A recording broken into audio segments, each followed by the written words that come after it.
Principalement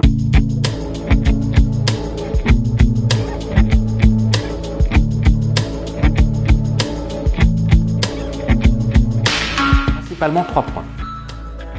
Premier point, un doublement de leur cotisation pour la moitié des confrères. Pour les revenus de moins de 40 000 €, la cotisation passerait de 14 à plus de 28%. Quand on sait que la moitié des avocats gagnent moins de 43 000 € par an, cela signifie que 50% des avocats vont subir une augmentation de 100% de leur cotisation sur 100% de leurs revenus.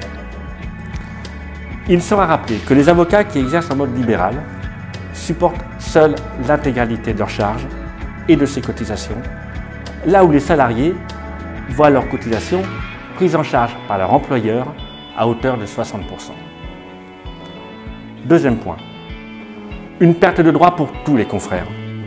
Toutes les simulations amènent au constat que quel que soit le montant de leurs revenus, les avocats sont toujours perdants avec cette réforme car ils acquièrent moins de droits. Aujourd'hui, le coût d'acquisition d'un point est de 9,78 €. La valeur du point est de 95 centimes, soit un rendement de 10%. Demain, avec ce projet de réforme, le coût d'acquisition d'un point sera de 10 € et la valeur du point sera de 55 centimes, soit un rendement de 5,5%, c'est-à-dire une diminution de 50% du rendement pour les avocats. Et encore, dans ce rapport, M. Delvoye prévient que ces 55 centimes pourraient être ajustés au moment du démarrage de la réforme. En gros, on voterait le principe en 2020 pour ne fixer définitivement la valeur du point qu'en 2025. Vous signez?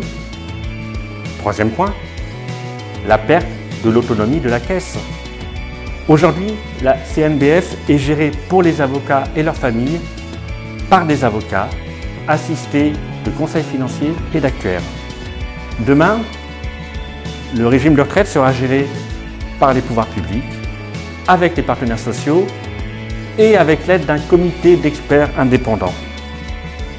On se contentera de rappeler que la CNBF est gérée de manière transparente, saine, efficace.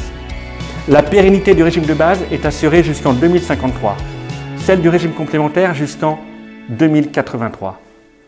Le régime général, géré par les pouvoirs publics, par l'État, est lui déficitaire.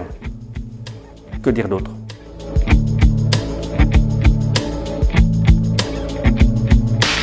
On ne peut que souligner la grande solidarité du régime de retraite des avocats.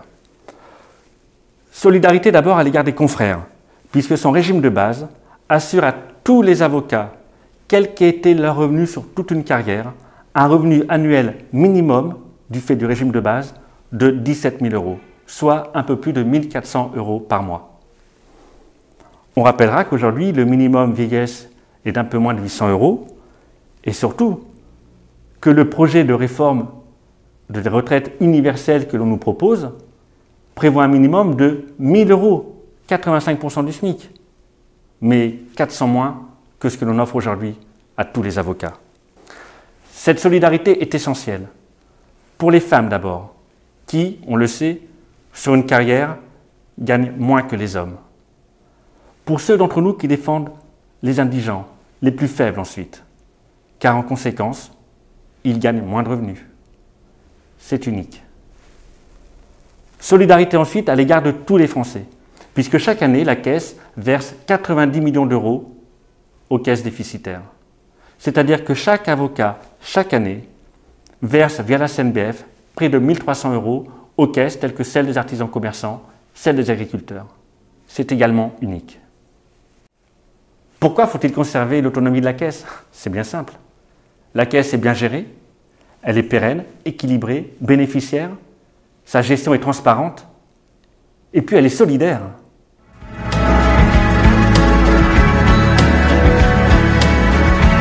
Cotisation retraite de la moitié des avocats de France, fatalement, ceux-ci vont souffrir.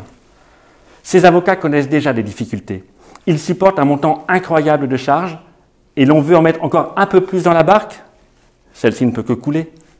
Il est essentiel que chacun comprenne bien que ces avocats ceux que l'on appelle les avocats de proximité, sont ceux qui défendent les plus faibles, les indigents. Il ne s'agit pas de faire peur ou de faire du misérabilisme, mais ce sont ces avocats qui conseillent et qui défendent les particuliers, les familles aux revenus modestes, ainsi que les petits commerçants, les petits artisans. Si ces avocats disparaissent, vers qui les justiciables se tourneront-ils? Avec cette réforme, l'accès au droit est en risque. L'accès au droit sera plus difficile pour un grand nombre de Français. Il faut bien le comprendre.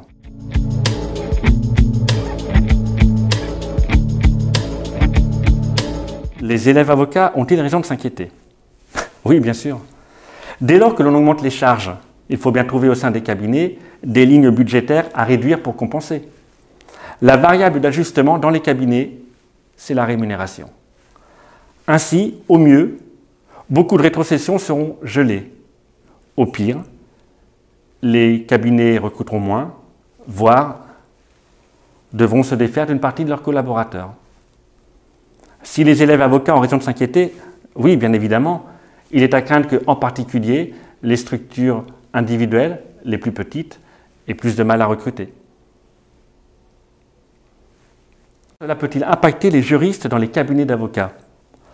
Tous les salariés des cabinets d'avocats souffriront nécessairement des hausses de cotisation, puisque celles-ci vont venir réduire les capacités financières des cabinets qui les emploient.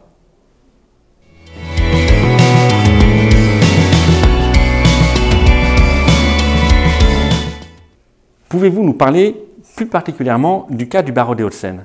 Comment ressentez-vous la mobilisation du côté des gros cabinets? Le barreau des Hauts-de-Seine compte 2400 avocats. Près de 1700 sont en effet dans des grandes structures et ont généralement des revenus plutôt élevés. Pour autant, ils n'en sont pas moins concernés et ils vont subir de la même façon le doublement de leur cotisation sur la première tranche de 40 000 €.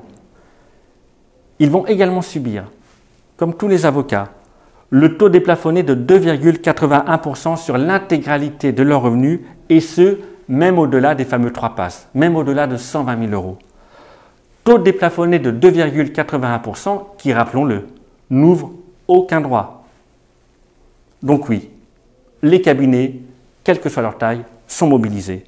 Je rappellerai que le Conseil de l'ordre du barreau des Hauts-de-Seine, qui est composé de 15 représentants des grandes structures sur 24, a voté une motion contre la réforme des retraites et la disparition de la CNBF et pour la grève le 16 septembre prochain. Ainsi, le 16 septembre, sur le pavé parisien, parmi tous les avocats de France, je peux vous assurer que nombreux seront les avocats des Hauts-de-Seine, et ce, quelle que soit leur structure d'activité.